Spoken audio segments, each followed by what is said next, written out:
काल माननीय नामदेव शास्त्री यांनी अनेक माध्यमांना इंटरव्ह्यूज देखील दिले आणि बहुतेक इंटरव्ह्यूज मी बघितले आणि त्यानंतर मला खरंच वाईट वाटलं, कारण ते सुरुवातीच्याच काही वाक्यात म्हणाले की मी त्यांचे डोळे बघितले, त्यांचं अंतःकरण बघितलं. तर आम्ही धनंजय मुंडे या व्यक्तीविरुद्ध नाहीच लढत आहे. आम्ही मंत्री धनंजय मुंडे यांनी त्यांच्या पदाचा गैरवापर करून केलेल्या चुका नाही म्हणतायत, पण गुन्हे जे त्यांच्या हातून घडलेत त्याच्या विरुद्ध पुराव्यानिशी बोलतोय.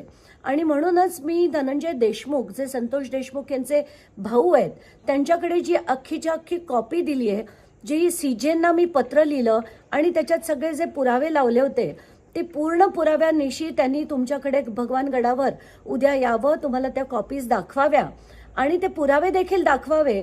म्हणून मी त्यांना विनंती करणार आहे की आपल्यापर्यंत ते पेपर्स पोचवण्याची व्यवस्था मी करणार आहे. तर आम्ही जे बोलतोय की त्यांनी त्यांच्या पदाचा गैरवापर केला आणि अनेक गोष्टी केल्या, हा त्यातला पहिला भाग. दुसरं म्हणजे त्यांच्या शासकीय निवासस्थानी जे 19 जून रोजी जी बैठक झाली होती, ज्याच्यात अवाधाचे लोक होते, एआयचे होते, काही सिक्युरिटीचे लोक होते, तर असं असताना तिथे बसून जर खंडणीचा व्यवहार नक्की झाला असेल तर हे धनंजय मुंडे यांच्या आशीर्वादानेच त्यांच्या शासकीय बंगल्यात झाला आहे, म्हणून आमचा आक्षेप आहे. आणि खरं तर त्यांच्यावर सुद्धा मकोका लागावा अशी मागणी आपल्याकडनं व्हायला हवी होती. वाईट वाटतंय की आपण त्यांचं समर्थन करताय आणि त्यांना थेट भगवानगडाकडनं पाठिंबा मिळाला आहे.